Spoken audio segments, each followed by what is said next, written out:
Good afternoon. You can hear me probably. I don't have to speak so close to the mic. Yes, good afternoon already and welcome to this closing panel of our seminar. My name is Elisa Tarnaala. I'm from the Historians Without Borders organization and also a docent of societal history here at the University of Helsinki.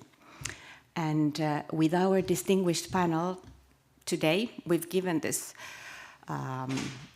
difficult but important task to reflect both the past and the future, and also thinking about the global context of today. We have asked the panelists to think about various topics that mix the current context with the future, knowing that many of them come from a background of history, and we've heard for the past couple of days many very interesting and good reflections about the past. So here is the task now, mixing future and past with the global context. For example, has the Russian-Ukrainian and the Israel-Palestine wars, have they changed the significance of the Helsinki Act? Do we reflect differently today in this particular context about the past and the future? Has 50 years or 50 plus years, have they changed? Or has this human rights advocacy been in vain, considering the current state of the world in declining democracy and much more conflict and tension than before? And was it in general, was it naive to believe that this cooperation and the human rights activism and advocacy could help build a more peaceful future? And we've heard various analyses during these past 4 days, actually. So which elements, this is the main question now for the panelists, which elements of the spirit of Helsinki could remain relevant today in today's discussion about security and cooperation? And before I let the panelists speak, I would like to introduce them. These are very short fragments of their CVs, but to give you an idea who will be speaking. First, we will have Rasa, and I'm not be able probably to pronounce this right, but Rasa Juknevičienė. She's a former pediatrician and has served multiple terms in the Lithuanian parliament. And from 2008 to 2012, she was Lithuania's Minister of National Defense. And since 2019, she has been member of the European Parliament. And she currently serves as a member of the Foreign Affairs Committee and has been appointed by the Foreign Affairs Committee Standing Rapporteur for Georgia. And she's very actively involved in the EU committees focusing on cooperation with Armenia, Azerbaijan, and Georgia. This is Rasa, and I would go through the panelists before she speaks. Then we have Ladislav Kurna, here on my right side, and he's the director of the Institute for the Study of Totalitarian Regimes in Prague. And as a historian, he worked for several Czech institutions, such as the Ministry of the Interior and the Office for Documentation and Investigation of Crimes of Communism. And his work focuses on the Czechoslovakian underground and opposition before 1989, the Czechoslovakian foreign resistance during the Second World War, and Czechoslovak participation in the Vietnam Wars. And then our third speaker is Taras Kusio, on the right side of Ladislav. And Taras is a professor of political sciences at the National University of Kiev, Mohyla Academy. Previously, he held positions at the International Institute of Strategic Studies, the NATO Information and Documentation Center in Kiev, the George Washington University, the Johns Hopkins University, the University of Toronto, and the University of Alberta. And he has published numerous books, monographs, and articles on post-Soviet politics and Russian-Ukrainian relations. Welcome. And towards the other end of the table, we have Bradley Reynolds, who's a senior researcher at the University of Turku on the Academy of Finland project between engagement and dissolution, Finland in the CSCE, 1975-1994. And he works at the intersection of research, policy, and civic engagement. And his research focuses on European security politics in the 1990s, offering an academic and policy-relevant historical analysis.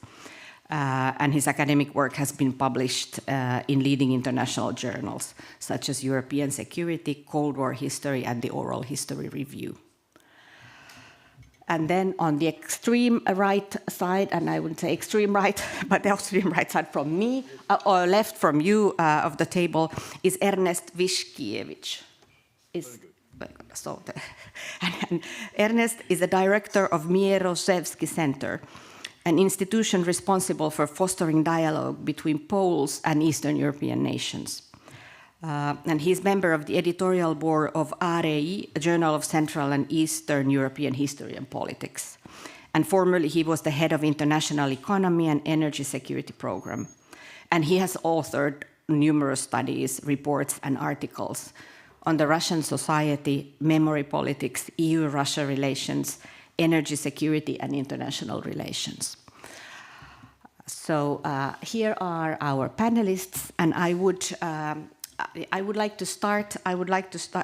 to invite Rasa to start. And we have said that the intervention could be from 5 to 7 minutes, more or less. According to, we don't want to be cutting. If you have many things to say, you can be 7 or 8 or 9, but to keep your interventions more or less less than 10 minutes so that there's space for discussions and other questions. And if you want to speak from here, Rasa, please, I think it's probably easier. Oh, and you? No, I'm sitting here. Okay. Thank you very much. First of all, thank you for the invitation. I was introduced, so thank you for that, but since my age is was many issues to mention in my political life, I would like to add something. I am most proud of one of my unmentioned works, which is historical one, I think, for Lithuania especially, and for the whole Europe. I am a signatory of the March 11th Act. I voted for the independence of Lithuania in 1990, when we managed to elect first during a free, fair election. And that was a very important event for the history as well. In the European Parliament, I am the founder and also coordinator now of the informal Remembrance group. And perhaps that is why I was invited here, because of our works also together with both pan-European platforms on remembrance, including this one. They are operating this important meeting today. As you know, maybe everybody, we adopted several important resolutions in European Parliament on remembrance file, and I invite you to be familiar with them, including those about Ribbentrop-Molotov Pact, about one which was never mentioned before, article that the World War II was started by both sides, Stalin and Hitler, and so on and so on. And last one was the title of the resolution was about the using history as part of disinformation war Russia is conducting against Ukraine. And we mentioned that Ruski Mir is not new, but like a totalitarian ideology, which we know very well about from the history. When I am invited to historians' conferences, I always remember the skeptical attitude towards politicians who talk about history, and the opinion of many of them that history should be left to historians. There are also those in the European Parliament who think similarly, so it's not easy to include resolutions about the history into our agenda. For example, the socialists have even adopted such a position in an official document, their official document. I would very much like to leave history to historians. But unfortunately, today we see that Russian history, especially Russian history, in Russia, history is being used as an important tool to justify the terrible aggression against Ukraine and against all of us. But I am back to the topic of the panel. My main message is that, unfortunately, dictators are not subject to any international law, especially when we are talking about an imperial colonial state with nuclear weapons in their hands. I mean Russia, of course. The Helsinki Act is not either. On the contrary, they were trying, USSR at that time, to use such agreements for their imperialist colonial purposes. It is worth remembering that just 4 years after the signing of the Helsinki Act, the USSR attacked Afghanistan. Afghanistan was not the subject of the Helsinki Act, of course, but nevertheless, it was a huge, bloody intervention just after they signed this act. It is worth remembering also that the Helsinki Act was born from the Conference on Security and Cooperation in Europe, which was proposed by the Soviet Union. The Soviets began proposing a pan-European security conference in the 50s and 60s. They wanted to consolidate post-war borders, especially division of Germany, legalize their influence in Eastern Europe, obtain economic and technological concessions from the West. And the Soviet interpretation was, the Soviet regime claimed that the Helsinki Act legitimized post-World War II borders, including the incorporation of the Baltic states. At that time, I was in secondary school in my country, behind on the another side of Iron Curtain. However, the West rejected this view, pointing out that the act included the right of nations to self-determination, and you know very well, I will not repeat them here, not wasting the time. From Lithuanian perspective at that time, it gave moral and political support to Lithuania's resistance. Yes, it was positive developments, and it was contributed to the international delegitimization of the Soviet occupation. We used this, not we, but brave people at that time from Lithuania, Latvia, Estonia, with the support of Russian dissidents, and that is also an important part of the history. Now, after 50 years, few remarks on the situation of today, and after Helsinki, 50 years after Helsinki. It is always easier to assess events 50 years later than while they are happening now, here. But I will try. 50 years ago, there was a united front of Western democracies versus the aggressive empire of the USSR, a tense period of the Cold War, fear of nuclear war. And what we have today? Today, on the European continent, we have a real, conventional war with hundreds of thousands of victims, a so-called hybrid war in the territories of European democracies, attacks against our political systems, even infrastructure, everything, and at the same time, the same fear of nuclear war. However, there are fundamental differences in terms of the division of the world. At least maybe beginning, or we will be able to overcome those differences, I don't know yet.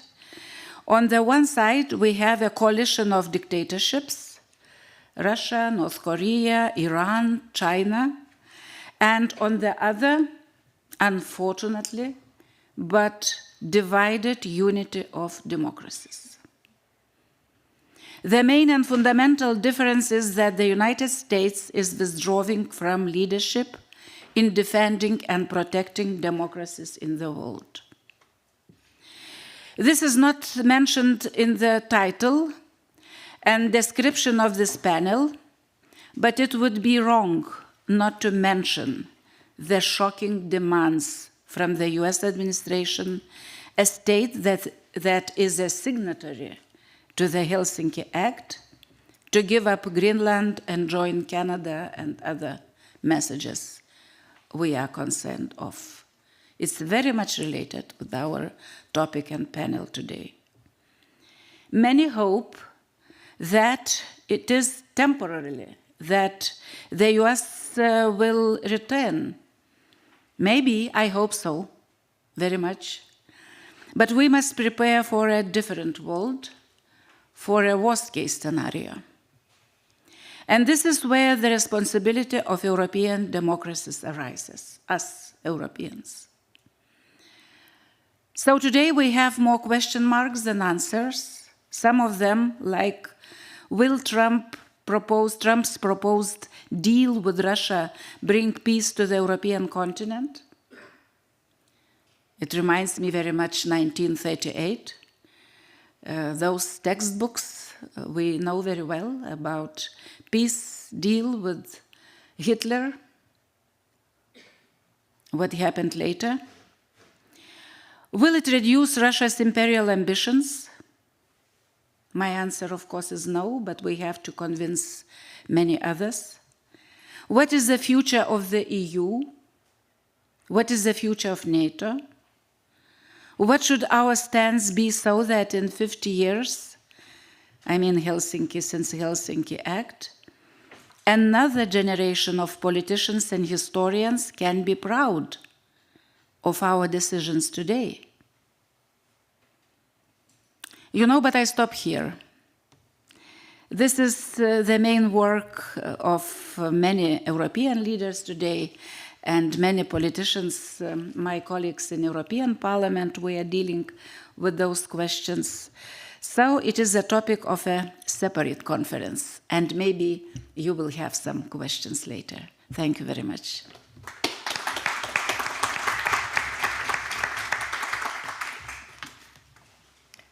Thank you very much, and very important, this question about European unity. It reminds me of yesterday, Marju Lauristin, an Estonian former parliamentarian and Estonian Helsinki group member, was saying there was always this other CSE saying, don't rock the boat too much from the European side and from the Western side. You can speak about human rights and you can do certain things, but we won't be openly supporting you because we want to keep the channels open and we want to keep the balance. So these questions about how united is the West and how disunited and how are the different narratives, also historical narratives, are playing out is extremely important, and we do see it in the European Union. So thank you very much. And now we will pass to Ladislav, please. Thank you very much. I will stay seated because I'm not well. Thank you very much for invitation. I believe that, sorry? Is it on? Oh, better? No?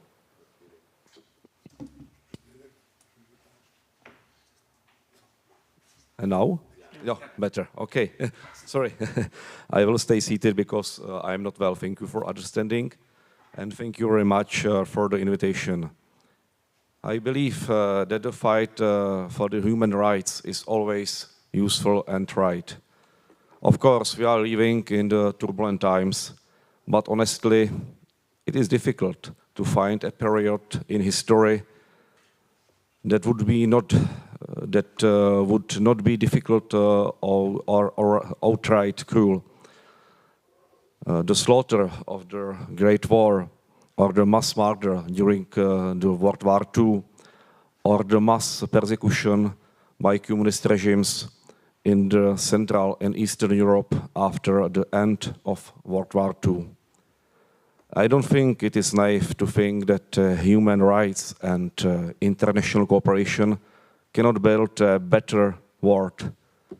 But if we want a world which be effectively confront evil, unjust, as in the case with Russian aggression against Ukraine, we must rely not only on a universal concept of human rights, effective diplomacy, but on a real military power. As a historian, I would like to mention a few aspects from the past, but also from the future, in which I still see a great contribution of the spirit of Helsinki. My friend, associate professor, Mr. Martin Palouš, intellectual, high thinker, writer, signatory, and the youngest spokesman of Charter 77, a close collaborator and friend of Václav Havel, described how playwright Václav Havel wrote an open letter to the most powerful man in Czechoslovakia, the General Secretary of the Communist Party, Gustav Husák. I will focus on how the Helsinki Pact enabled the Czechoslovak fragmented opposition to unite on a single platform. During the first half of the 70s, the Czech underground gradually established, and underground fans and young people gathered around the famous Czech group, the Plastic People of the Universe. The spiritual leader of the band was Ivan Martin Rous, known as a Magor. We can translate it, Magor, from Czech to English like a crazy, lunatic, or eccentric man. The State Security Service noticed existence of underground only in March 1974, although it was established in the early 70s. Why? Because after invasion of Warsaw Pact in August 1968, Communist Party launched the mass purges inside party and culture. Both official and unofficial have to wait. 500 young people gathered in the small village Rudolfov near the town České Budějovice and were brutally beaten by the Communist Security Service. It has happened in March 1974. For both the underground and the communists, this accident was a turning point. The communist regime decided to establish special unit of security service for monitoring the internal enemies of regime, including the underground. Among other things, members of security service dispersed underground concerts and confiscated banned books, magazines, and so on. At the same time, in February 1975, Ivan Martin Rous completed a crucial text, the report on the Third Czech Musical Revival, which for thousands of young people represented a guide to how to live freely within an unfree regime, how to refuse to career inside the communist regime, but to think your own way, how to refuse to career inside of communist regime, but do things your own way, work as a stoker in the boiler room, and after work, run oven music, oven culture, and so on. In the mid of November 1975, State Security launched the special operation named the Band, which forever changed the domestic political map. The aim of the operation was to map and dismantle so-called defective big beat groups. In early March 1976, it was decided to organize deterrent show trial with the group the Plastic People of the Universe. The Czechoslovak media was full of reports about rotten Western music and hairy troublemakers around the group the Plastic People of the Universe. Václav Havel, philosopher Jiří Němec, and many other personalities preparing their defense. For example, famous Czech philosopher Professor Jan Patočka, poet Jaroslav Seifert, and Nobel Prize winner Heinrich Böll publicly expressed support to long-hair young people from the circle of the group the Plastic People of the Universe. During defense of underground, they can point to Helsinki Pact, which became part of the Czechoslovak legal system from the March 1976. As we know, third basket guaranteed human rights and civil liberties. Václav Havel soon realized that it would be a shame not to seize the opportunity and unite the fragmented opposition. The result was Charter 77. The unification of the opposition was the last thing the communist regime wanted. The unification of the opposition was very important for our future. Although it was a small group, by the mid of 80s, approximately 1,200 citizens had signed Charter 77, employing repressive forces until the fall of the communism. The existence of Charter 77 proved crucial, especially in November 1989. It is worth noting that most of the signatories came from the underground, approximately 40%. It may seem strange to us today, but some dissidents at the time considered the final act of the Conference on Security and Cooperation in Europe like a betrayal of the West.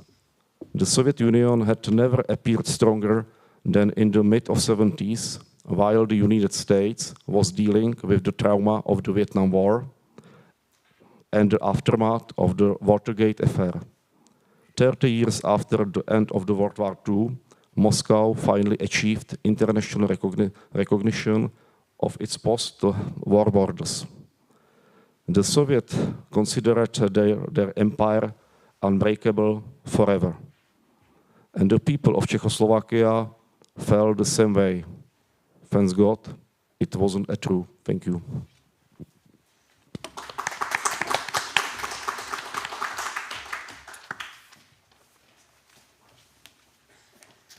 Thank you very much. We heard yesterday as well that the Russian regime currently calls human rights or defines human rights as dreams of yesterday, whereas in the Soviet times, human rights was referred to as abstract bourgeois values. And I think in Ladislav's presentation, the dreams of yesterday cannot be true. There's still so much going on and so much on the human rights discourse and both human rights activism that shows that these are not dreams of yesterday. And now the difficult task to show us that is for Taras, coming from Ukraine. Please. Hello. Yeah. Thank you for inviting me. It's a strange coincidence that speaking today is a day after Russia's National Day. It's not Independence Day because Russia never declared independence from the USSR, but it's called Russia Day. Russia Day coincided yesterday with 1 million casualties. 1 million Russian casualties in this war. This is 20 times more than the Soviet Union in Afghanistan over a decade. And it's more than the British and American military casualties in World War II combined. We should bear that in mind to put this into context. Today I'll be looking at the three baskets and reviewing each basket in the light of mainly post-1991. If we look at and assessing whether I think there's been a failure or some kind of partial success.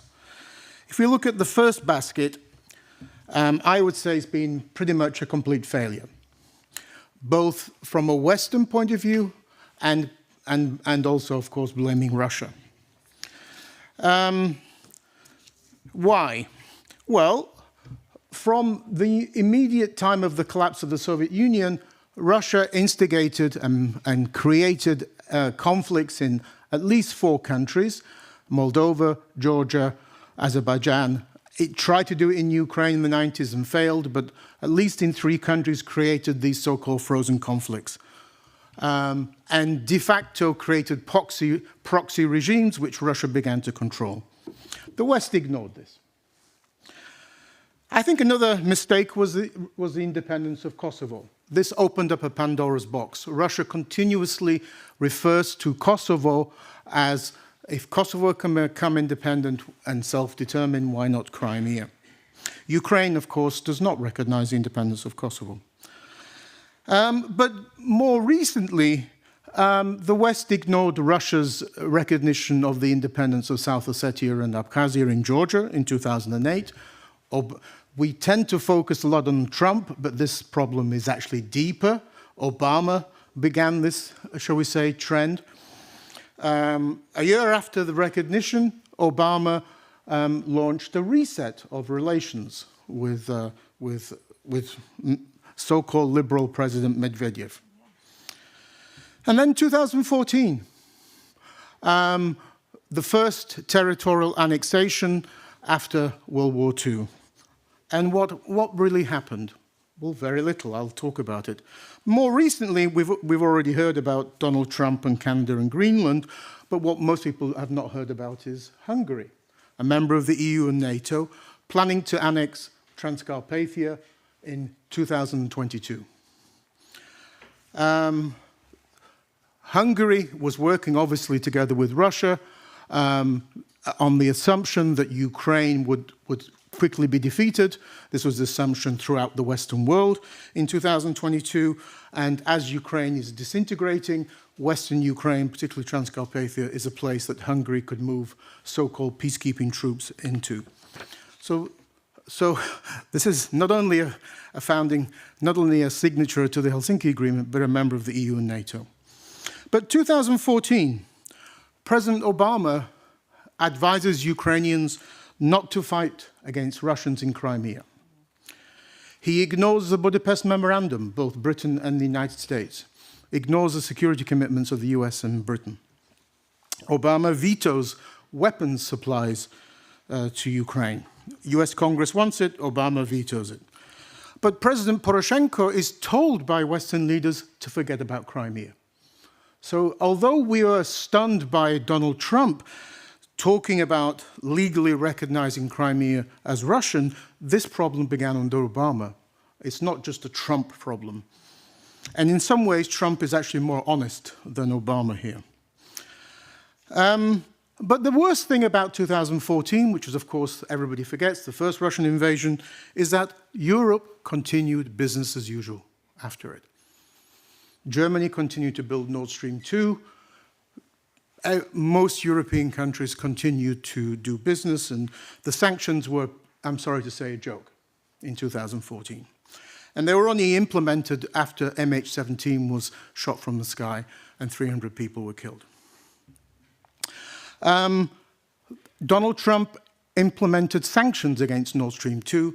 President Biden lifted those sanctions. Then, of course, Nord Stream 2 was closed after the full-scale invasion.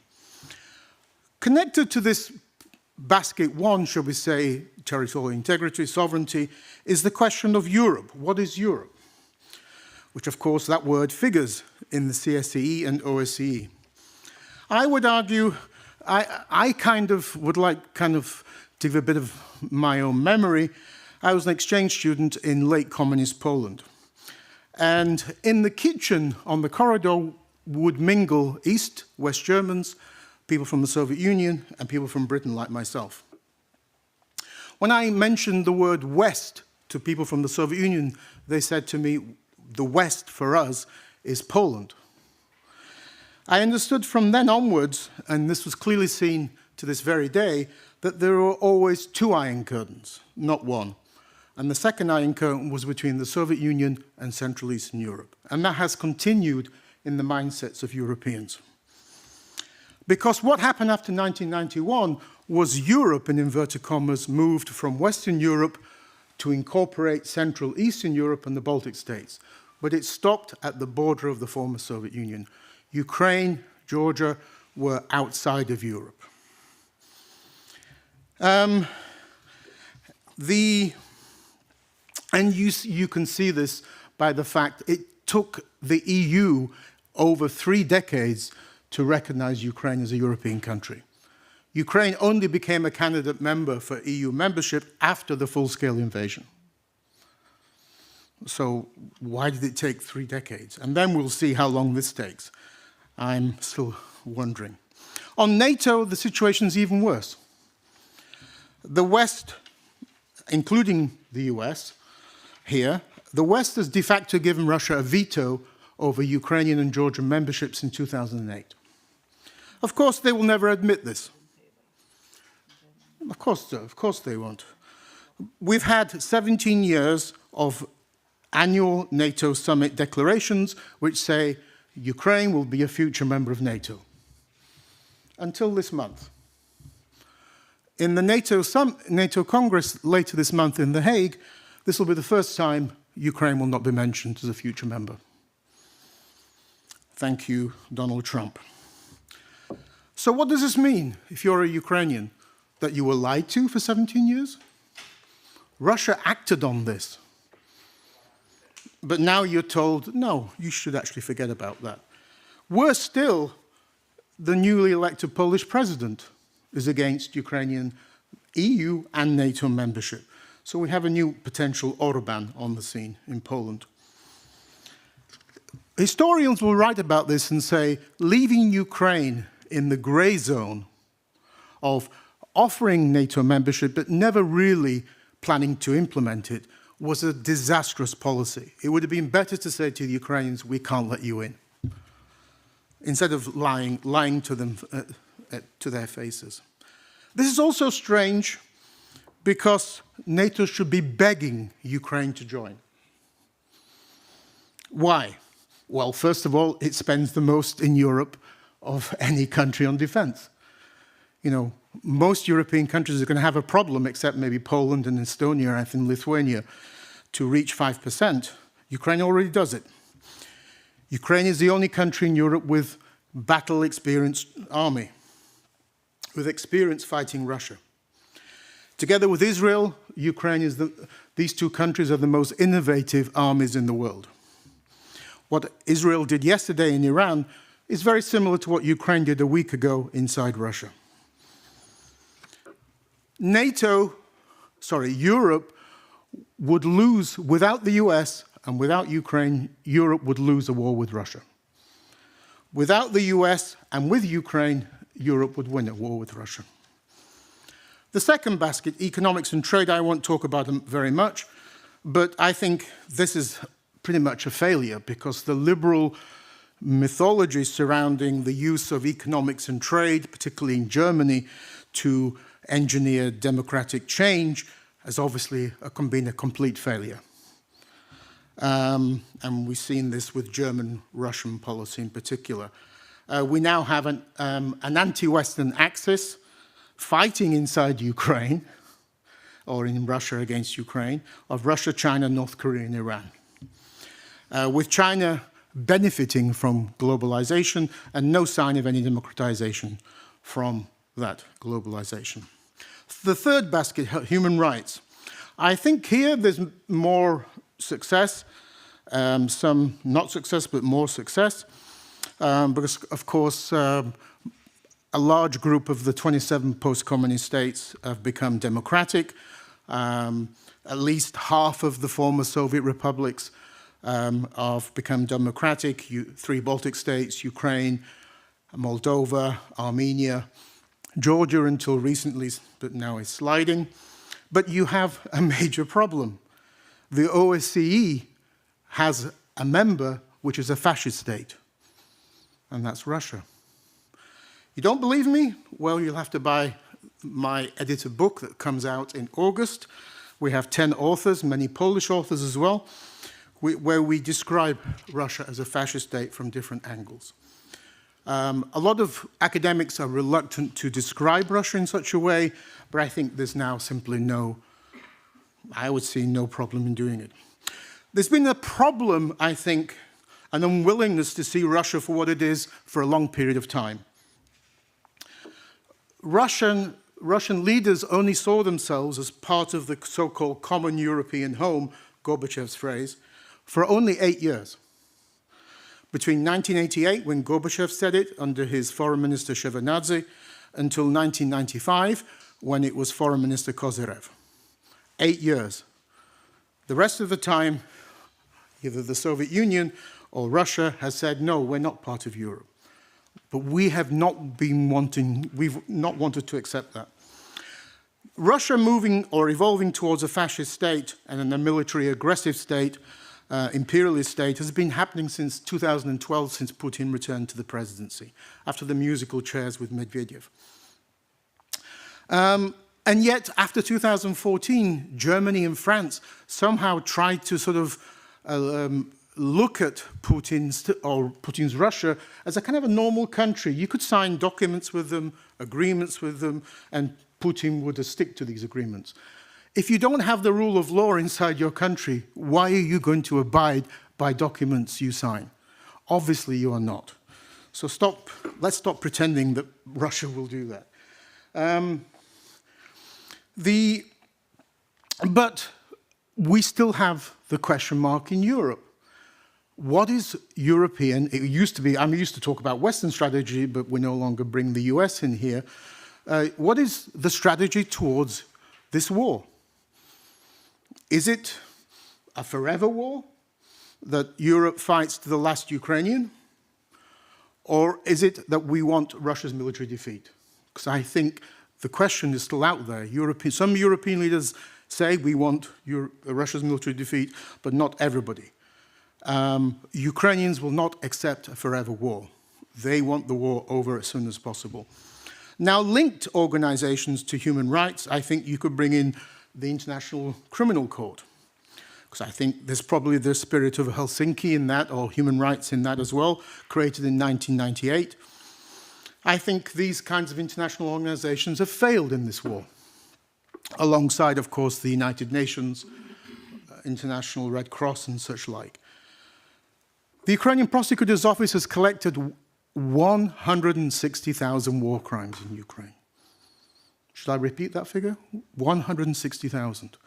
The ICC has indicted only 6 Russians. Why only 6? The entire Russian army should be indicted as criminal. Never mind just 6 people. Of course, one of those is Putin. The Council of Europe has been talking about this for 3 years, to launch a tribunal on Russian military aggression. Where is it? Why is it taking so long? I'm actually not very optimistic that after the war ends, many Western countries will prosecute these war crimes. The US, of course, will not. Trump has no interest in it. But I wonder. But don't underestimate Ukrainians. Ukrainians will continue to go after these criminals like Israel has for decades afterwards. My conclusions. I think that on the question of sovereignty, territorial integrity, the West and Russia here failed after 1991, if we look at the first basket in the Helsinki Agreement. And the concept of Europe did expand to the east, it moved eastwards to include Czech Republic, Poland, Baltic states, but it stopped at the Ukrainian border. Ukraine was still Asia, still not really European. So I think that concept of a second Iron Curtain I felt in the 1980s, I think it's still there in the minds of many Europeans. Is Ukraine a kind of a Christian Turkey on the edge of Europe? Is it really European? Maybe not European. Globalization, I've already said, I think that was the myth that economics and trade would bring democracy to Russia and China, of course, has been proven to be not the case. On human rights, it's time to recognize that the OSCE has a fascist member, Russia, and deal with that country as a fascist state that it is.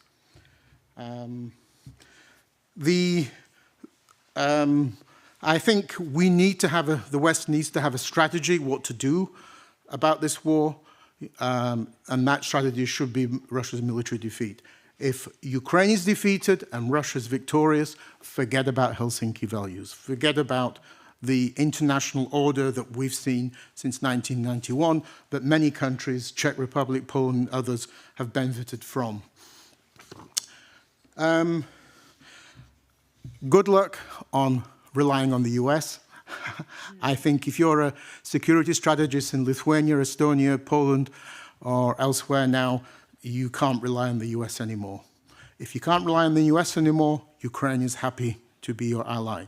But you can't keep closing the door in Ukraine. On a final note, President Zelensky, the Ukrainian president, said a few months ago that if you don't want to let us into NATO, then we have to build nuclear weapons. And that is the danger here.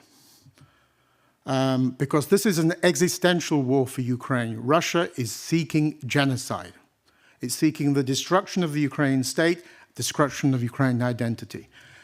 If NATO continues to block Ukrainian membership, then expect to have an India-Pakistan situation in Europe. Good luck.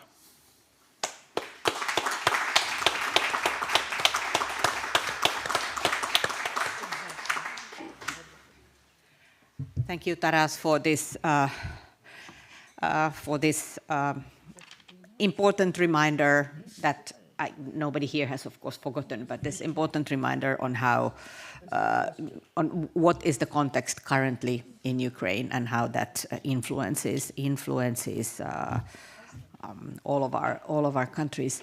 Now, I think, Bradley, you have the difficult task now to tell us, can international cooperation and human rights do something? So after Taras's presentation, I think he said good luck, so I'm saying good luck as well. I'm trusting you can bring us some hope at least. Thank you. Yeah, so thank you. And thank you for the invitation. I'm very honored to be on this distinguished panel. I think I would like to pick up on Taras's comments about this idea of an Iron Curtain kind of shifting after the end of the Cold War, which was very interesting. So after we've had some very nice discussions in these past 3 days on the Spirit of Helsinki, I think it's useful to take some of the different ideas that people had and reflect on them. So in these short summary remarks, I'd like to highlight a key piece of the Spirit of Helsinki, which I believe has been at the center of this conference, which is the value of transnational networks. Now, this is not to say that this can solve any of the problems that Taras brought up, but it'll be maybe a different perspective on some of these ideas. So in 1990, Mary Calder stated that the cooperation of different social movements, such as Helsinki groups, dissidents, and so on, built throughout the 1980s, represented one of the first attempts to integrate Europe from below. Calder was a member of the European Nuclear Disarmament Campaign, or END, and a part of the broader peace movement in the UK.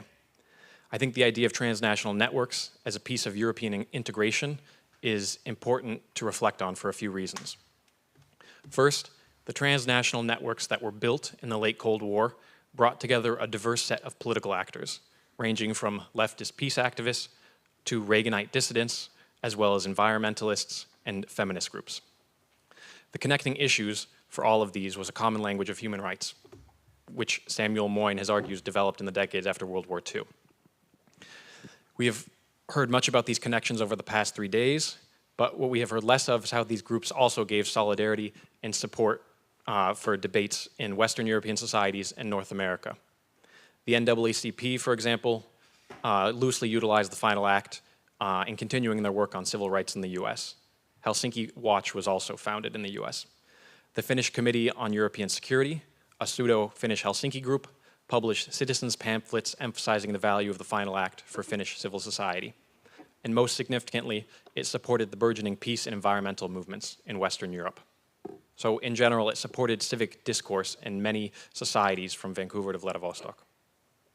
The environmental and peace movements would eventually institutionalize into various peace research centers or many of the Green parties we know today. Many Charter 77 participants also entered governance in Czechoslovakia in the early 1990s.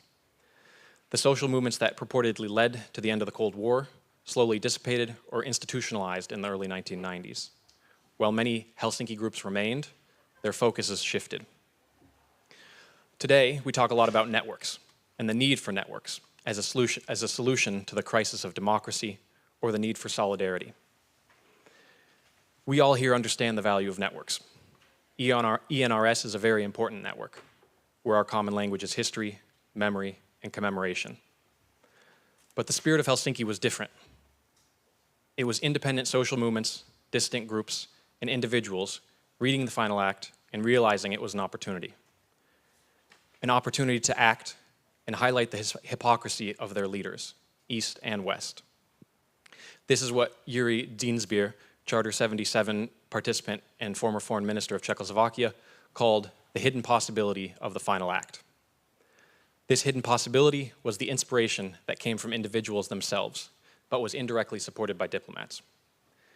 In adding to this, I would like to reflect on the history of these different dissident movements that we have highlighted over the past 3 days and think about their value for the contemporary moment. We have talked a lot about the value of these connections and the value of transnational solidarity for helping former Warsaw Pact states overthrow communism. As Professor Morgan outlined, while this may not have been a key piece to ending the Cold War, it was nevertheless important and worth our attention. I would like to apply this thinking further. If we agree that transnational networks are valuable in overcoming oppressive forms of governance, for supporting fundamental freedoms, and for maintaining open civic space and freedom of the media, we should continue to support these connections in the South Caucasus, Central Asia, the US, Russia, and Europe itself. The difficulty with commemorating the value of the Helsinki groups and transnational networks in the 1970s and 80s is that if we end the history in 1990, as I mentioned yesterday, our perspective is too teleological. History did not end with the Cold War. Finnish President Alexander Stubb, ironically, in January of this year, remarked, "Our vacation from history is over." The history of Helsinki should be utilized to remember the transnational networks and that they are only one piece of a larger toolbox. They are not an alternative to having another strategy, as Taras mentioned.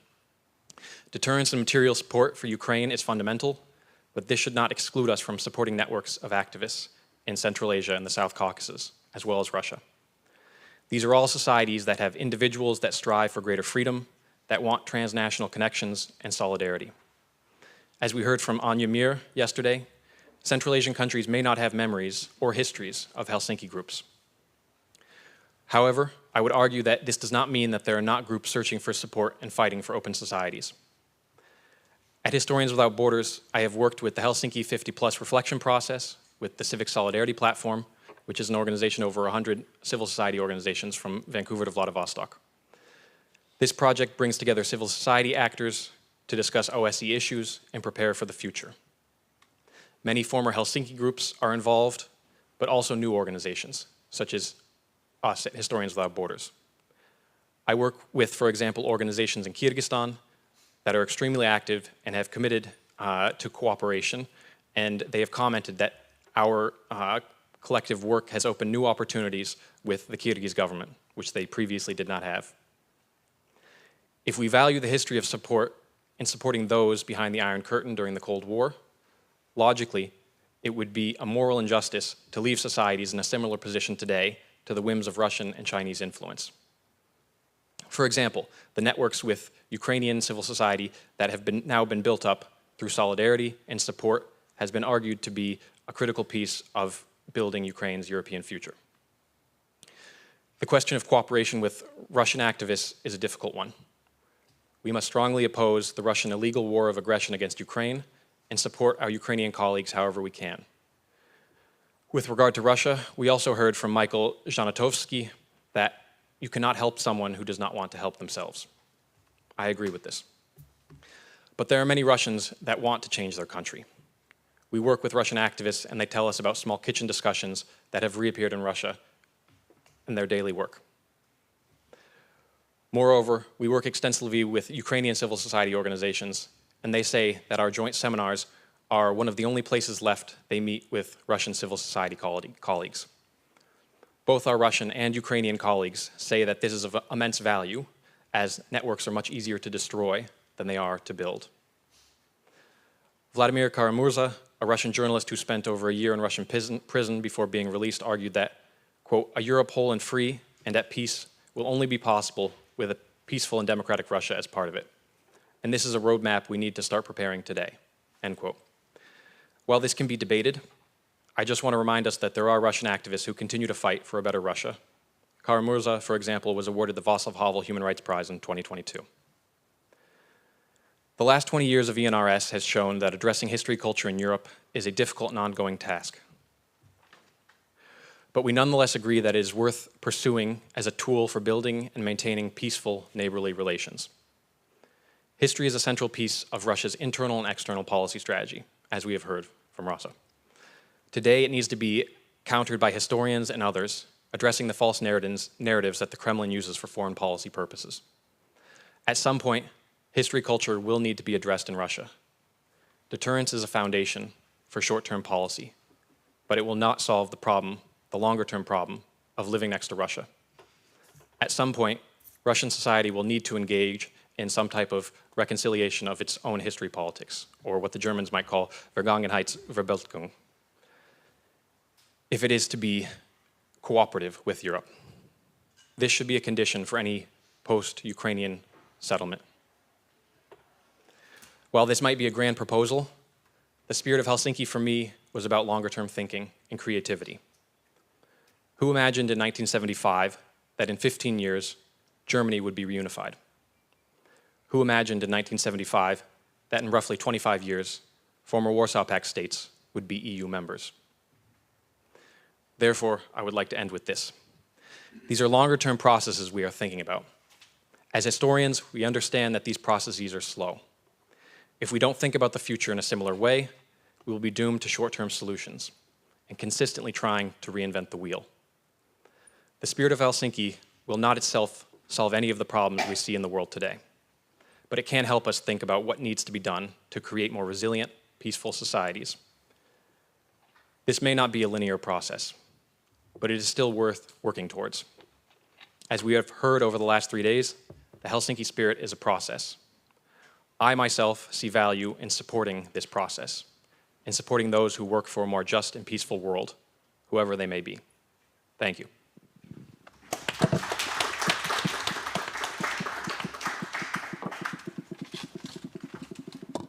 Thank you, Bradley. Someone reminded us, I think, the first day of the conference that we should be reminded that the Russian leaders have learned their CSE lessons.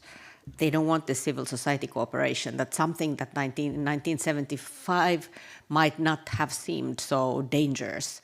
And the leaders at least could not foresee all this energy and creativity and risk-taking of the Helsinki groups and other dissident groups. But now we do have that knowledge on what happened after 75 and what were all these movements and what was their capacity. So with this, I would like to pass the floor to Ernest to ask what type of cooperation we need then in terms of history, in terms of memory, in terms of today's human rights valued cooperation. Thank you. Thank you. Is it working? Yeah. Okay. Thank you for the invitation. It's a pleasure and honor to be here. Before I ask this question, I have to add some flavor to this debate that I already heard, because when I asked about the Spirit of Helsinki, a little bit academic mind asks myself, what is the Spirit of Helsinki? And I can see a lot of them circulating around, and I think we need to be more precise. So I see a spirit number one that was in the minds of Soviet leaders of the 70s, and it was not at all related to the spirit that we have in mind. It was already said. It was about consolidation of the power in Europe. And the first basket at that time, actually, it's a paradox, was supposed to protect Soviet interests. Inviolability of borders. Which borders? Not Soviet-Polish border. It was about the Iron Curtain for once and for all. So those norms and rules that we today perceive as those who, at least as a Pole, I say we need to protect in order to survive in the current contemporary world, at that time were used by the Soviet leadership for other purposes, actually to consolidate their domination of the region. But somehow the genie jumped out of the bottle and turned into spirit number two, actually, but the one that we would like to preserve, that those norms and rules are treated for real, for each and everybody, so the norm of sovereign equality that is also in the first bucket is treated seriously. It is not instrumental, that we all we have our rights and freedoms as nations to pursue our own autonomous policies, to join alliances that we want to join, not to be part of any sphere of influence, but to have a freedom of maneuver. So the spirit number two is in crisis.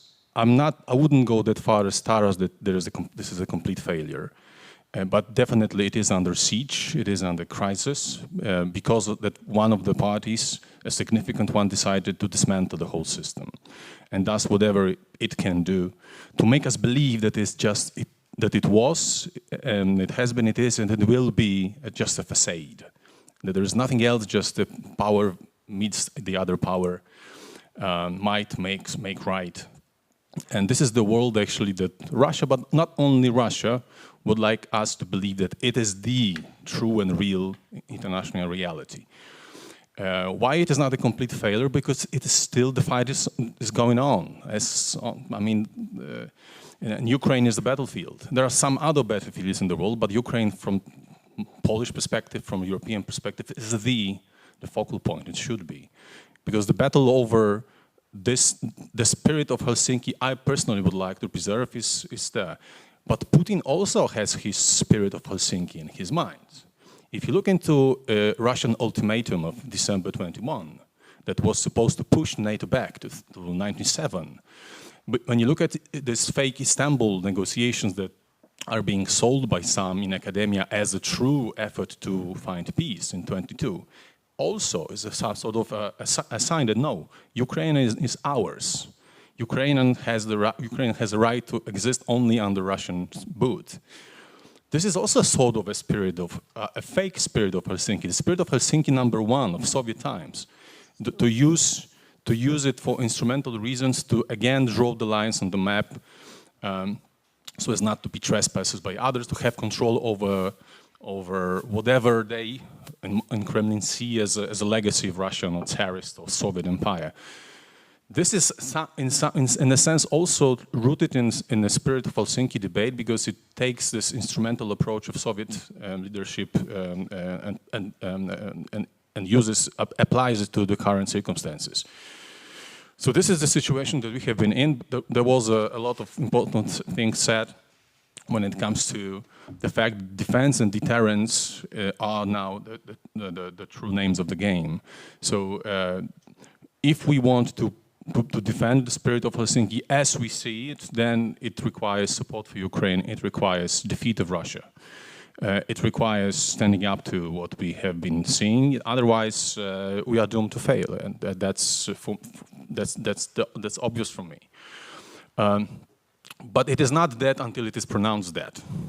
So I wouldn't. Why? Because as a matter of fact, when you look into many Russian statements, propaganda, whatever, their general objective is to make us believe that it's all of we are talking about international law, international norms, a rule-based order is a fake. It's the sort of makeup that we put on our faces in the morning, each and every of us here in this part of the world. But sooner or later, it turns out that this is just a facade. There's nothing underneath. So, but it's up to us to decide whether this is true or not. And actually, the battle that we have been seeing in Ukraine is about this kind of thing. Whether we truly believe in those issues and ready and willing to sacrifice a little bit of our welfare, a little bit of our political security, a little bit of our social security. It's all on the table right now, and we have to decide whether it is worth defending. And given the wider environment, with the US traveling in unknown direction, I'm not that pessimistic still, but I can see the dangers. With China, with its own plans and aspirations, and other actors trying to use this opportunity and to dismantle the current order, definitely is the time for us to stand up. And final note on history and cooperation and memory politics. Yes, history is not for historians, and this is a nonsense that I have met a lot of times during various debates. It's nonsense because if you don't have memory politics, you don't have policy in these matters. The others enter the stage, and you are helpless. You are toothless. You cannot do anything just to watch the others taking your field and doing your day job. And memory politics is not just for politicians. It's for intellectuals, for writers, for historians as well. And just one example to illustrate this. 3 recent books published in Russia to illustrate. A couple of days before the last anniversary of the victory in the Second World War, Russian Security Council that is composed of 30-something people, mostly men, the creme de la creme of Kremlin elite, the closest ones to Putin. With him, Naryshkin, heads of FSB, intelligence, Minister of Defense, many, many others. Each and every one was probably forced to hire their ghostwriter to write an academic paper on one of the issues related to Second World War, be it about intelligence of the military victories or intelligence victories. Show me another country that does that kind of exercise, with 30 most important people in the country writing sort of academic papers and trying to shape the thinking of the past, but not for the past. But actually, each and every of the papers that is in the book is about the so-called special military operation in Ukraine. They're using the past to tell us what they want to do right now. And the 2 other volumes, more fresh ones. One is sort of Черная книга in Russian. So black volume, black bull doesn't sound good in English, but still I will translate it literally. Black book on what the first one, a short history of Polish Russophobia that supposedly started in the 10th century. So the whole history of Poland that is being related to our genetic Russophobic approach. And it's fantastic. It's truly fantastic. I recommend it, but not for polemic. You don't do this as professionals, just for fun. And the other one is a black book on material on, in quotation mark, Ukrainian issue. When you have the whole 20th century described of one of the associate of Vladimir Medinsky, that is now the key person in so-called negotiations. And read this, because then you can understand actually what are the purposes and what are the goals of Russian delegation in Istanbul and other places. Because this history of 20th century through the eyes of Mikhail Myakov, Russian professor, tell the whole story. And if you say how we can cooperate with those people, no, we cannot. There is no way. I mean, sorry for that, we cannot build bridges with those people. And I worked for a couple of years mostly on Russian and cooperation with Russian academia, Russian state institutions, and I'm fed up with this. Totally. And I don't believe but we should, and we can go back to that.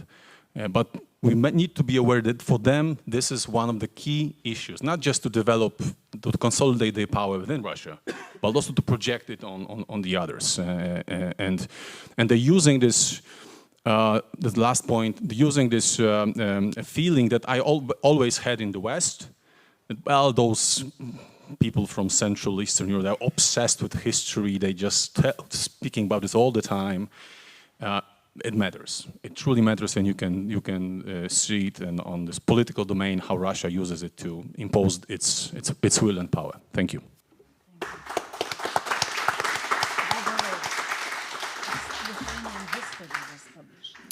Thank you, Ernest. Very interesting. In yesterday's last panel, Katalin Miklosi was talking about memory politics and trauma, and she said, and she spoke about reconciliation, and that was a reconciliation panel. So she was saying, or highlighting how interesting it is that reconciliation is both it's a political element and tool, but also reconciliation is something very very irrational, because it's based on experiences and memories that can go from one generation to another. But there is this irrational element, which of course then is something that can be played politically, and that, for example, the populist parties and movements play a lot with. So with this, I would like to, this idea on going back to memory politics and how you've all highlighted the importance of history. I would like to ask a short question from the panelists, and then we open to questions on from the audience about what elements then for you would remain relevant. We know that history plays, and you've all said in a different way, that history plays a very important role in these narratives, in these political narratives about truth and reconciliation, but also about the narratives of our past and where the future should be going. So are there any elements in what we have named the Spirit of Helsinki that could be used today for the civil society, in the political discourse, in different types of activism? What can be what we can take back from that? And you can answer in the order you want. Rasa, please. Does it work? Okay. Difficult question, and I don't know if I must be a politician not saying something but not answering the question as many politicians used to do, but maybe I will take different approach. You know, I think that the only lesson learned from Helsinki I see today is that we must defeat evil. It is not like to make concessions or to make deals with this evil, I would say, in this name. For me, Russia of today, Putin of today is like Hitler and Stalin together in one. And that's why I don't believe in any Helsinki spirit dealing with evil. We just simply must defeat it, like Ukrainians now are doing. Otherwise, it will be, my imagination is very tragic for the future. Sorry to say so, but this is what my feeling is today.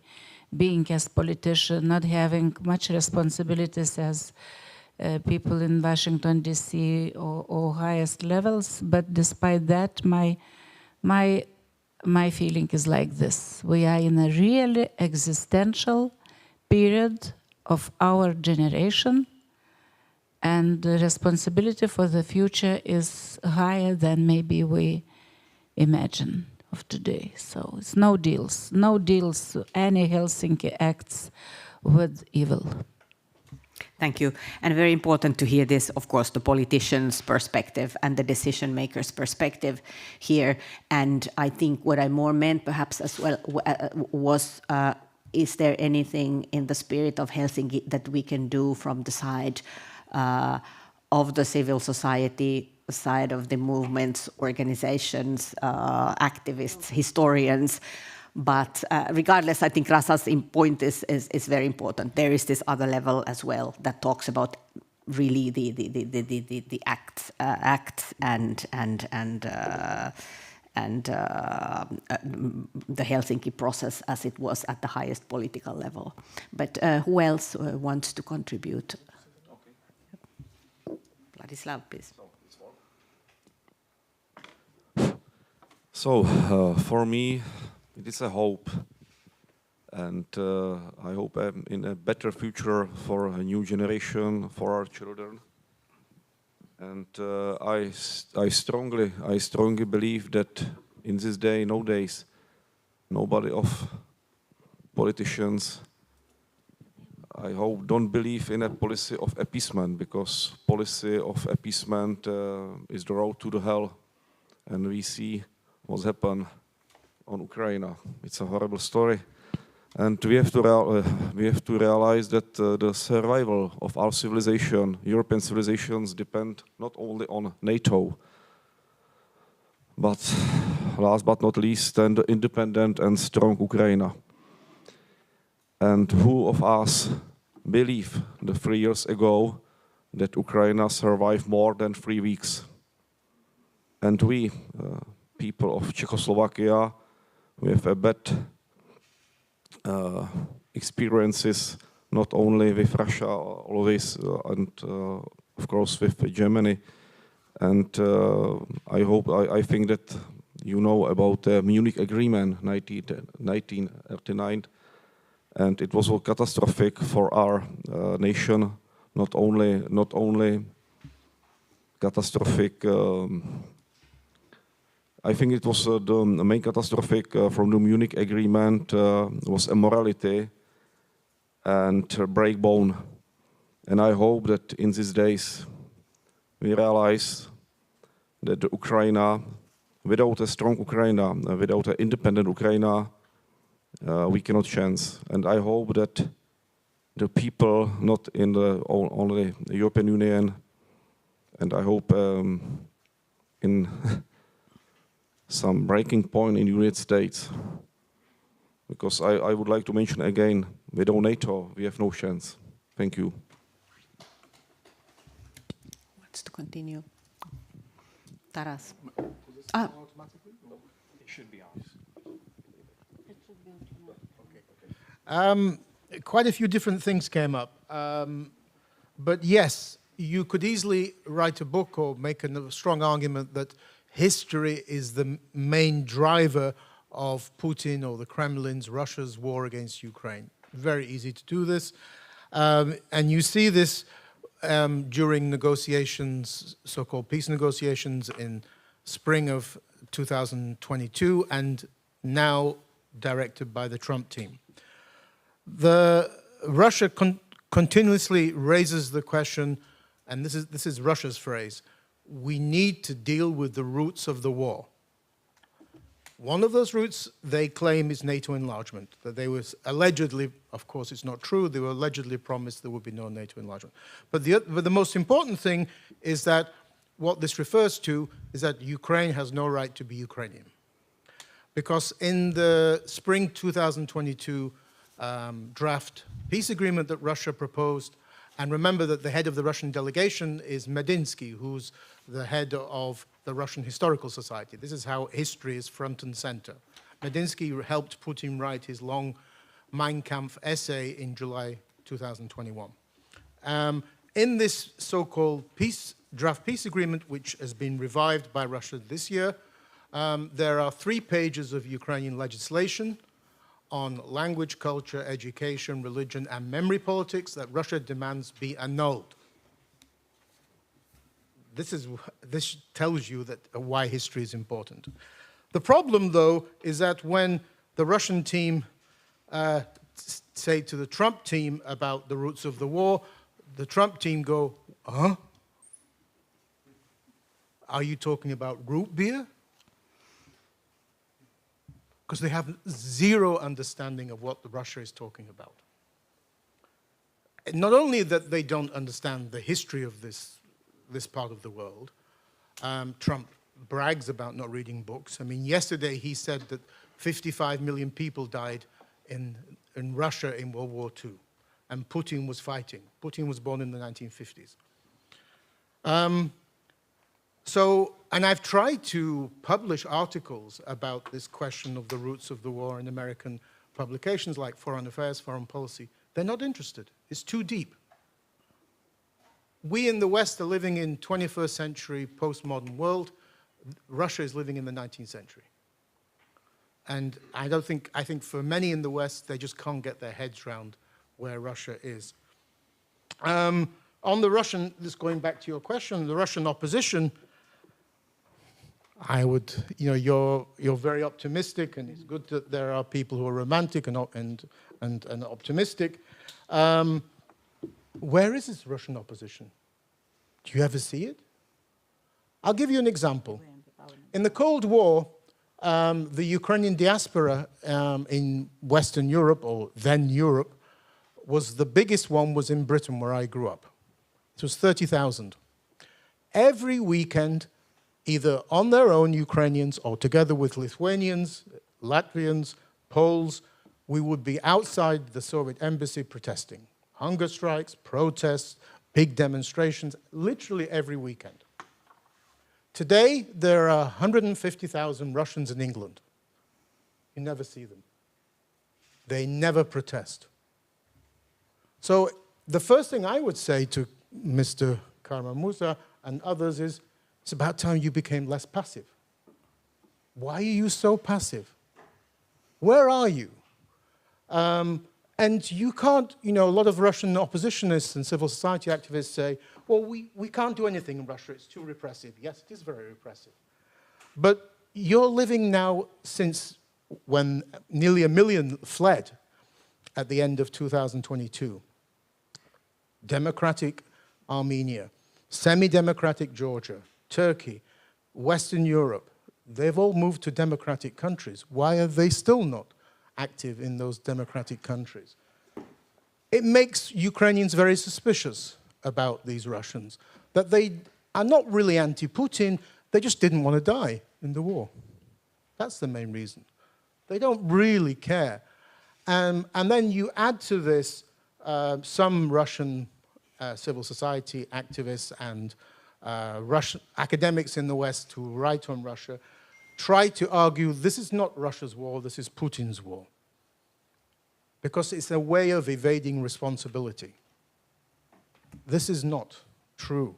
If you look at all the opinion polls, and there is still one independent polling organization in Russia called Levada Center, every month since February 2022, they've done a survey of do you support the war, and always it's 70 to 80% say yes, about half hardliners and half soft, more moderate liners, shall we say.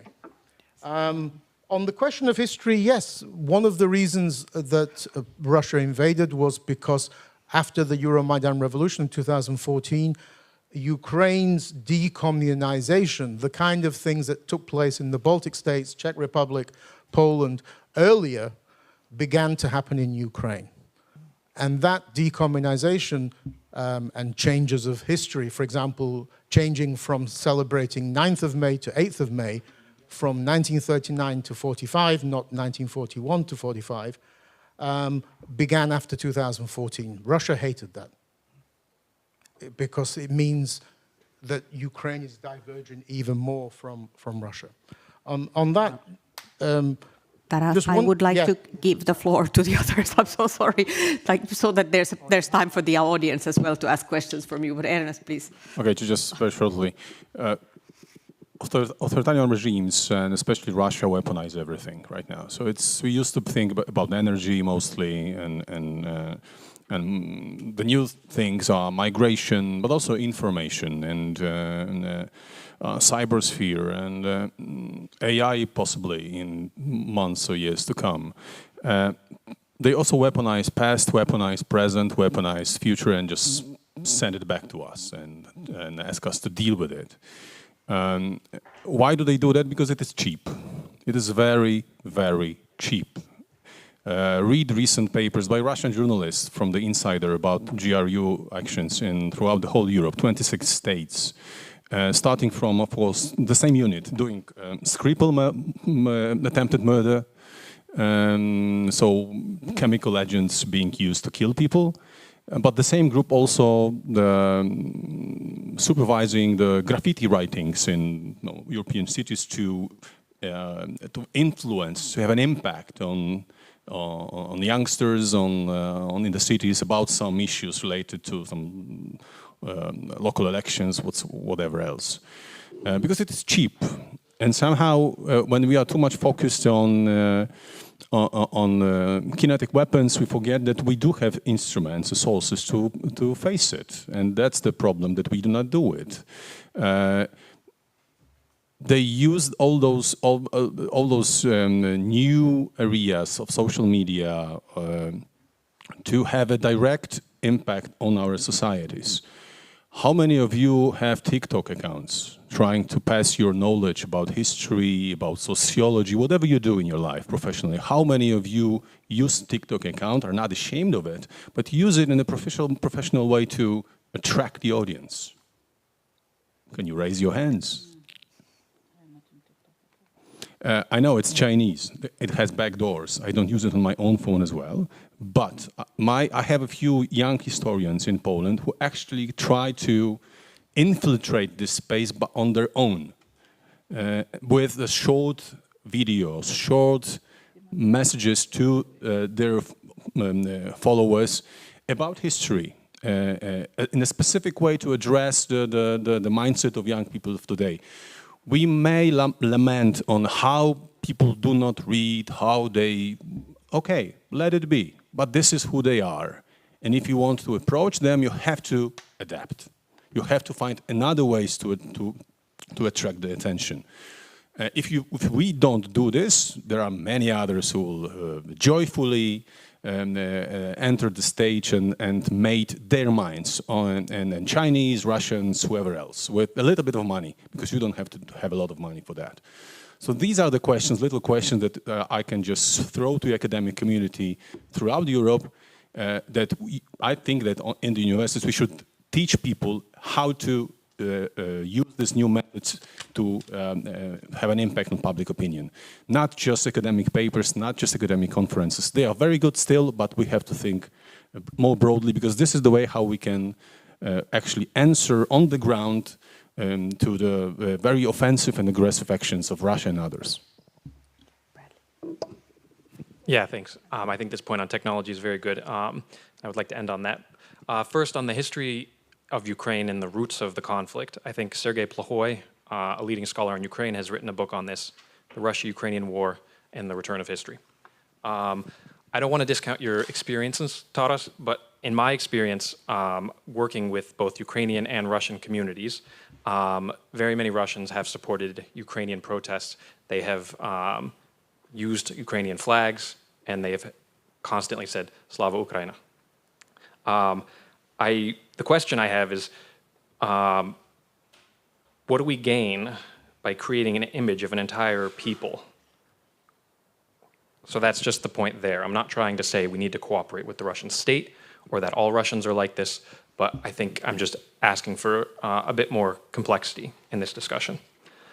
On history politics, yeah, I think we all agree here that history is political, and this has been one of the shortcomings of Europe and many academics in the last maybe 10 years or so, is the Russian state has very visibly shown that they can mobilize history politics for their benefit, for their foreign policy objectives, and also for influencing publics. There's a very good ERC project at Zeus in Berlin on how Russian diaspora communities are influenced by historical narratives from the Russian state.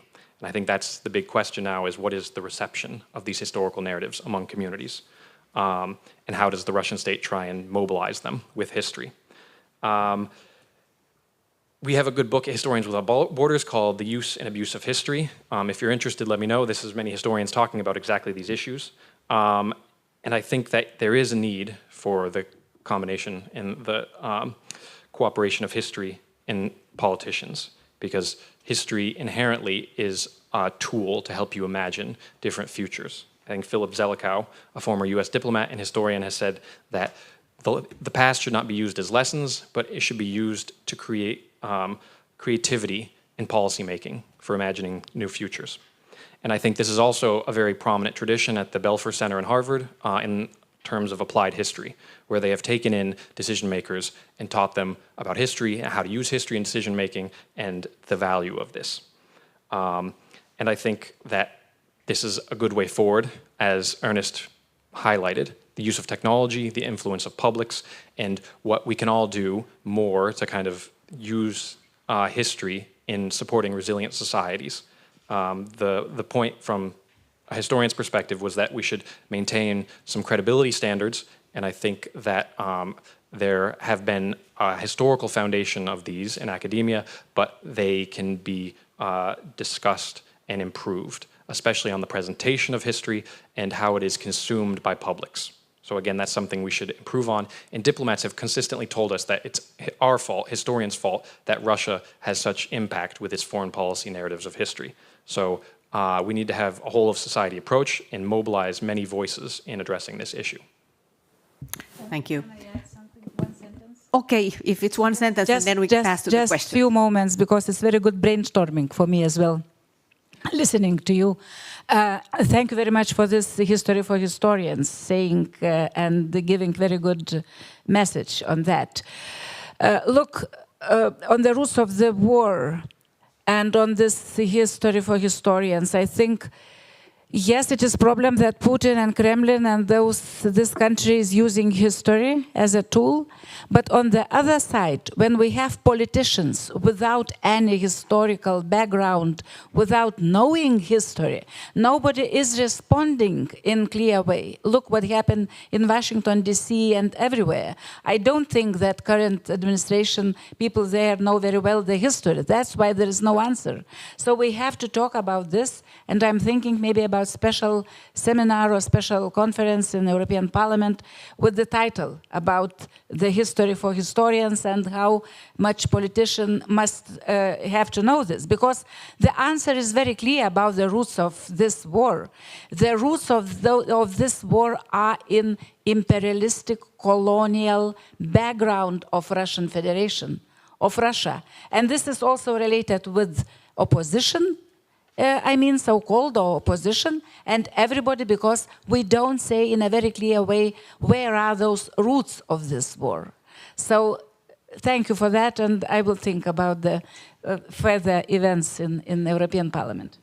Thank you very much. And now I would like to take some questions from the audience. Before then, there will be a 1-minute closing speech for all the panelists. But first the questions, please. Listening to you, I was reminded of old scholastic wisdom, medieval time. Distinguere sed non separare. I think that this is the spirit of Helsinki, that we need to distinguish between three baskets. But we should not separate them, because security and human security, I think in Helsinki spirit is one and the same thing. A Russian question and Ukrainian question. I think that we should agree that they are two different questions, but we must not separate them, because whatever we do with the first one will have an implication for the second one, and vice versa. And final point, I don't agree with Taraskusio that there are no Russians showing up their presence and articulating their view. In Prague, we had demonstrations co-organized by Russians and Ukrainians. And I think that the key thing is the capability of Russians and Ukrainians to communicate effectively in Helsinki spirit. Obviously, there is not a very realistic option for the next weeks and months, but history sometimes can surprise us. Václav Havel said that hope is not to do things when we believe that it turns out exactly well. But hope is to do certain things no matter what. And I think that this should be our message of Helsinki conference, Helsinki past, for the future of the same processes or similar processes. Thank you. Thank you. Anyone else from the audience? I'll try to pose this as a question, but it will come across probably as a bit of a statement. I just, as someone who's been involved in this Helsinki process one way or another for not 50, but maybe 40 years, maybe never wrote down what exactly are the elements of the Spirit of Helsinki, but I just throw out three and wonder whether they are still positive in some way to be retained. And one is just this concept that we can get everybody, no matter how bad the situation is, around the same table to express concerns, demands, hopes, aspirations about security, which happens not only at every ministerial meeting in the OSCE, but every week in the Permanent Council, so that representatives of not only Russia, but countries that don't necessarily care very much about what's happening in Ukraine are hearing about it every week. So that is that one part of the Spirit of Helsinki that's worth retaining, which is just the ability to sit around a table and express different views. The second is related to that, which is to see whether at that table sometimes there can be common ground found, maybe not on resolving the biggest question of the day, the aggression against Ukraine, but about how to buttress democracy in Moldova or another place where it's under threat by ensuring that there are some useful programs that the OSCE can carry out at a very modest level on the ground. And then maybe the third question of the Spirit of Helsinki is it not worth sometimes having a structure in place that's there in reserve for better times? And that's one way in which the CSCE and the OSCE in the past have played a positive role, because when the crisis was over, or when the conflict ended, or when suddenly there was a democratic leader in a country that had been ruled by an autocrat for some time, there was a structure in place to support and provide a bit of a way forward. So those are three Spirit of Helsinki issues, I think, which may be worth retaining in a world in which it's very easy to be extraordinarily pessimistic about both the spirit and about the organization. Thank you very much. Someone else in the audience? Is there? No, it looks like there are no questions. There's one. Okay, very good. Thank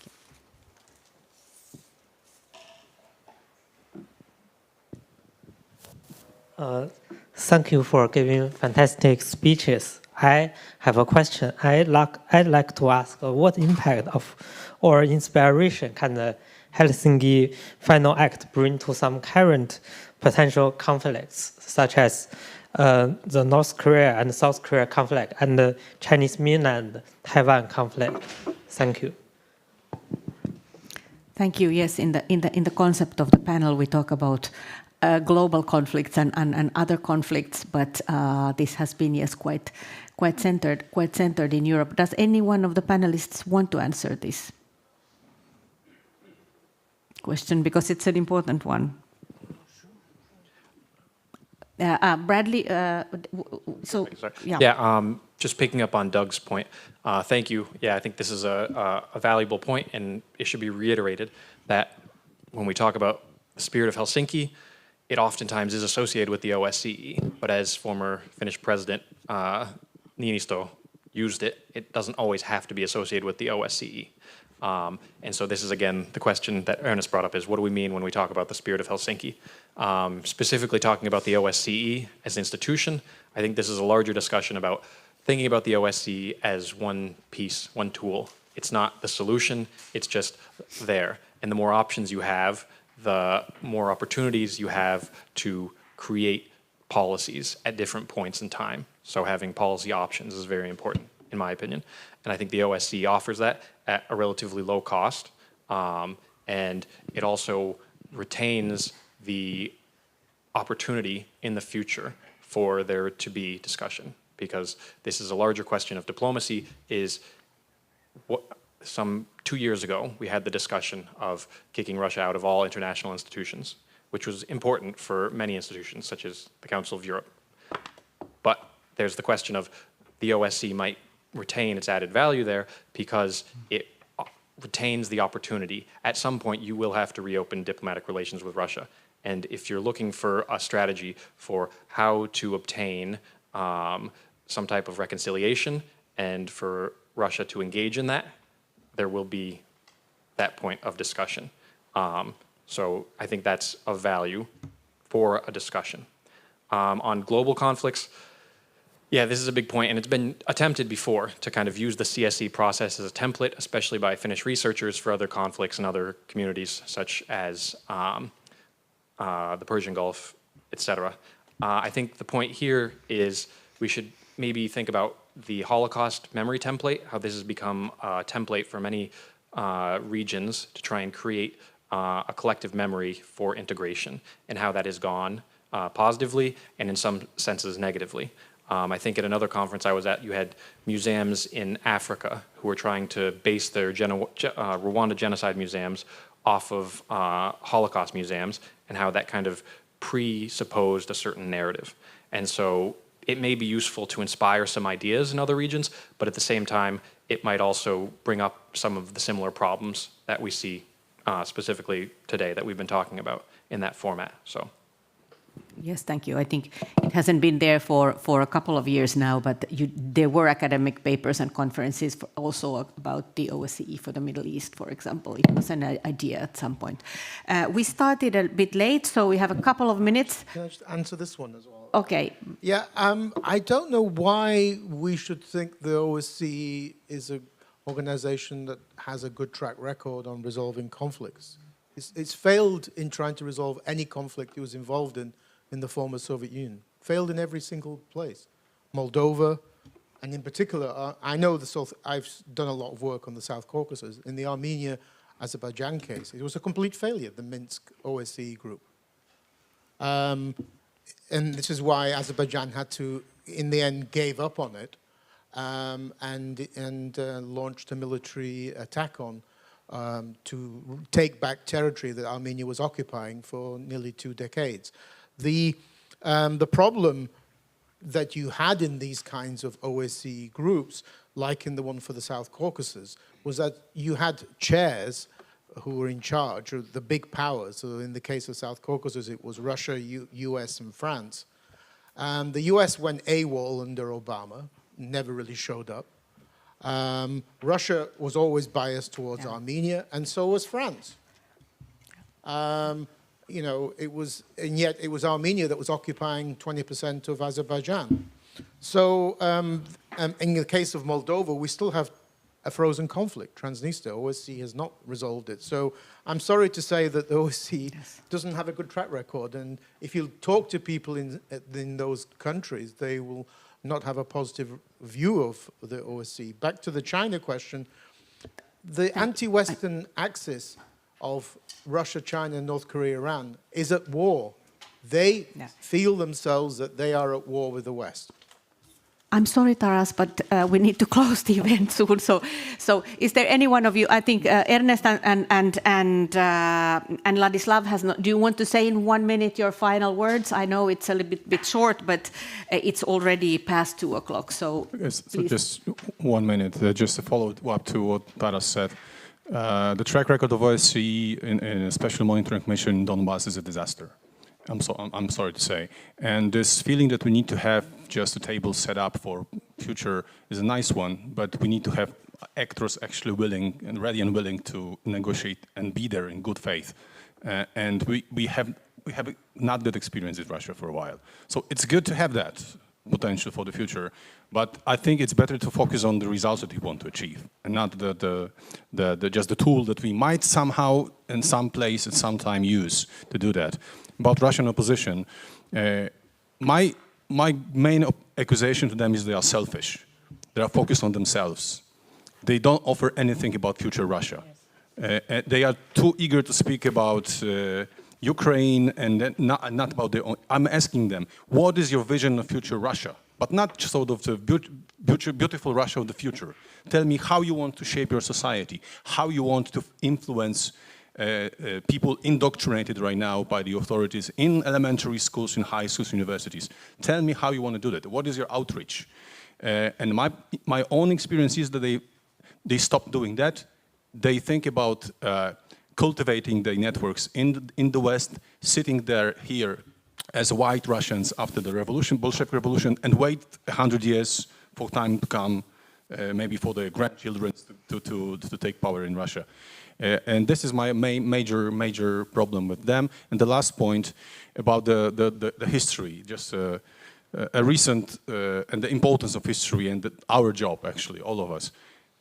Recent social truth post of Donald Trump. 51 million Russian soldiers killed in Second World War.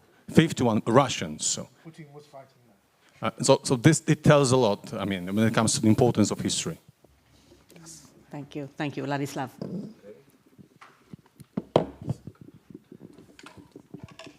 Okay, so it will be short. So, Good luck.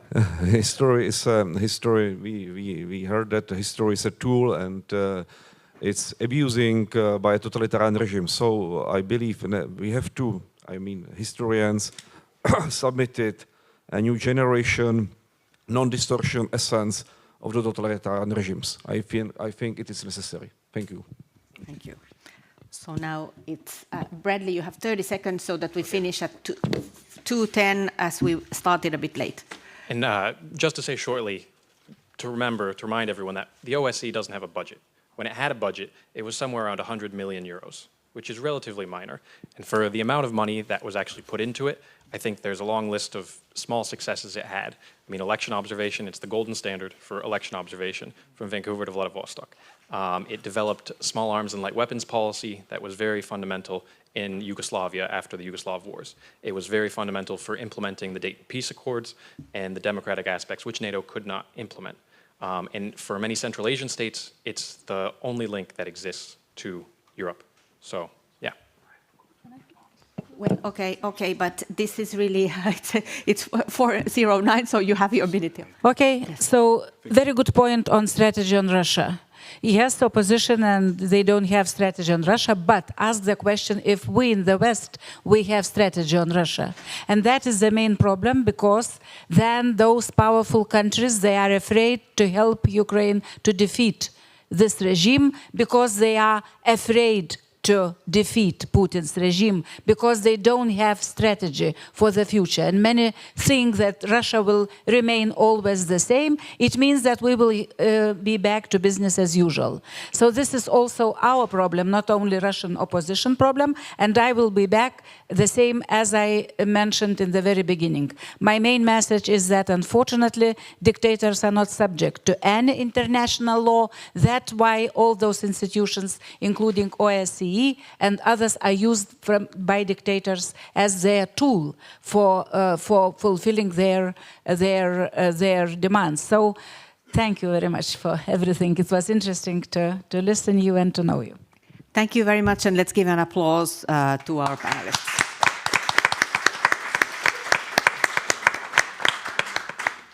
Thank you very much again, and I think now next in the agenda is closing of the seminar.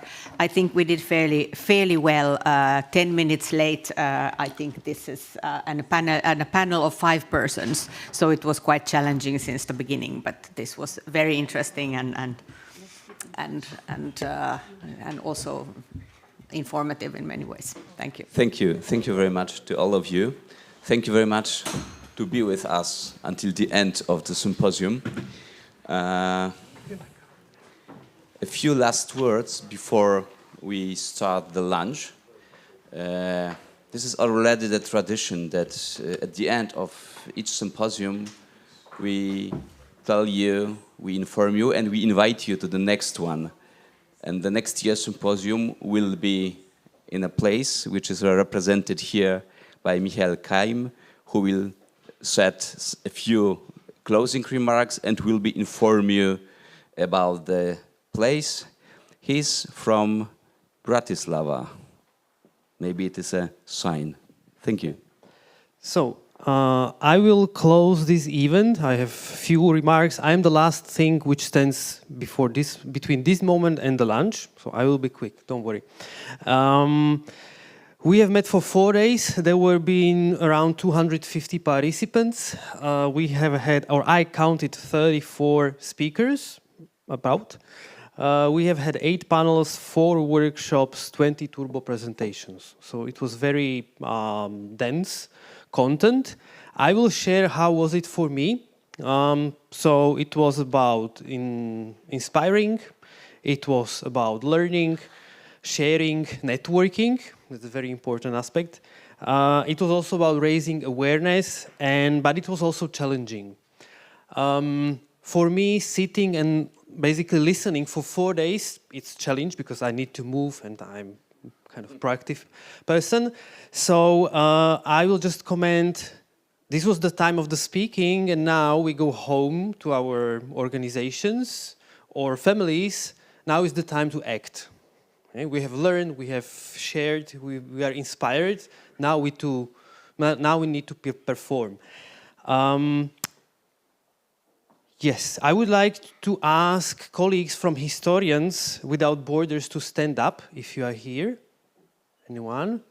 Can we give, now is the time to appreciate the work. So Historians Without Borders, thank you very much.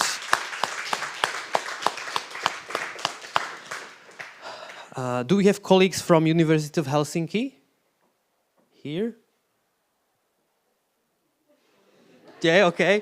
We can give another applause to them who are present.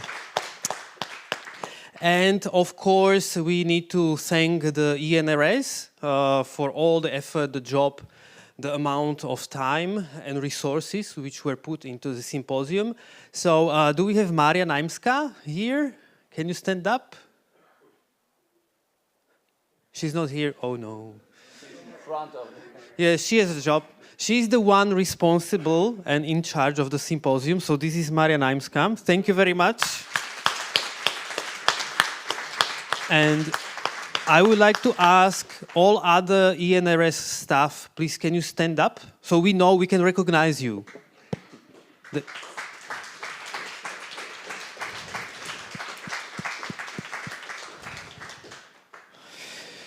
Yeah, thank you very much. Thank you. Kiitos. Dziękuję. Ďakujem. It was a pleasure to meet you, to share the 4 days in Helsinki, which was wonderful. It was wet, but also nice and sunny.